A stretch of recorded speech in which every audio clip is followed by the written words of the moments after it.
A $70 billion roadblock. The US has taken a bold step in its ongoing economic rivalry with China.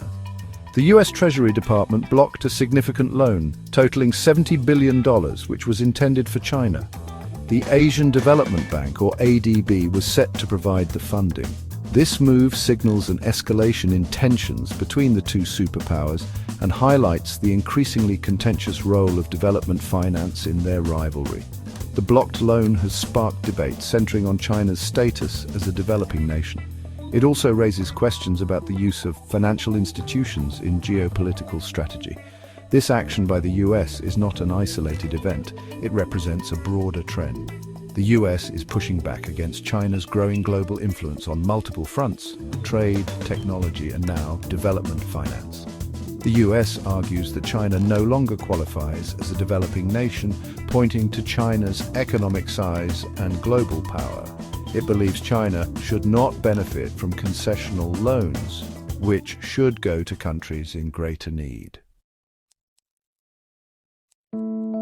Challenging the dragon status, the US is leading the charge to reclassify China. It no longer wants to recognize China as a developing country. This reclassification would have significant consequences, impacting China's access to concessional loans from institutions like the ADB and the World Bank. China argues against this reclassification, pointing to internal disparities.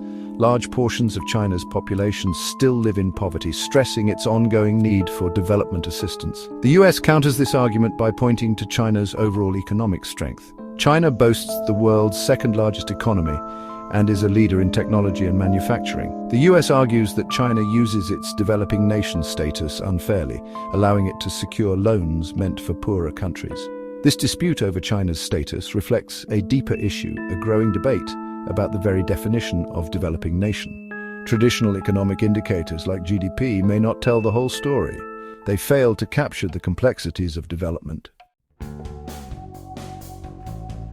From tariffs to tech wars, the US-China rivalry has escalated significantly.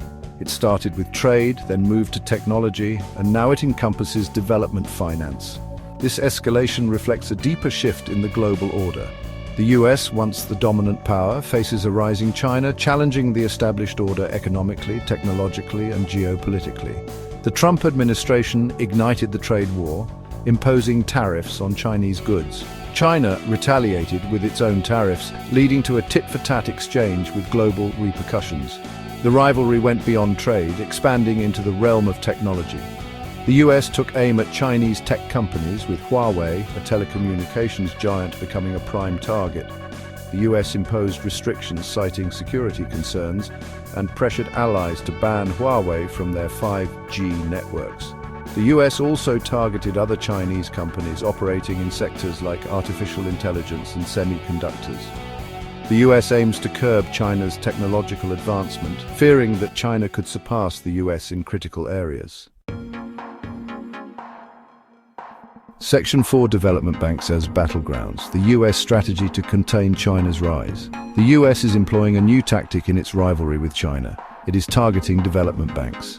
These institutions, like the ADB, have traditionally focused on poverty reduction and infrastructure development. The US now sees them as tools of geopolitical strategy.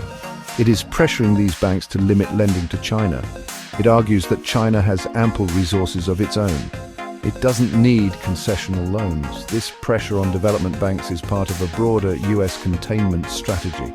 The US aims to curb China's growing global influence. The US sees development finance as a way to shape the global order. It wants to ensure that these funds go to countries that align with US interests. This strategy has significant implications for the developing world. It could reshape the landscape of development assistance. Some experts warn of a new Cold War dynamic emerging. This dynamic could see the US and China vying for influence in developing countries. This competition, they argue, could undermine the effectiveness of development assistance.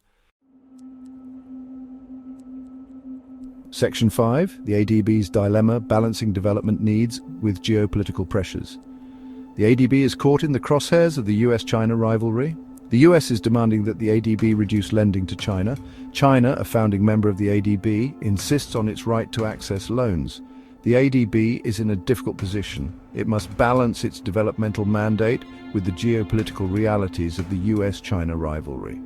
The ADB maintains that its lending decisions are based solely on developmental needs. It points to the fact that China, despite its economic growth, still has significant development challenges. Large segments of its population, particularly in rural areas, live in poverty. China also faces significant infrastructure needs. These needs, the ADB argues, justify continued lending.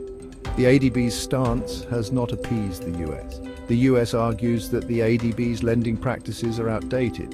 They do not reflect China's current economic reality. The US wants the ADB to adopt stricter lending criteria. These criteria, the US argues, would ensure that funds are directed to countries most in need.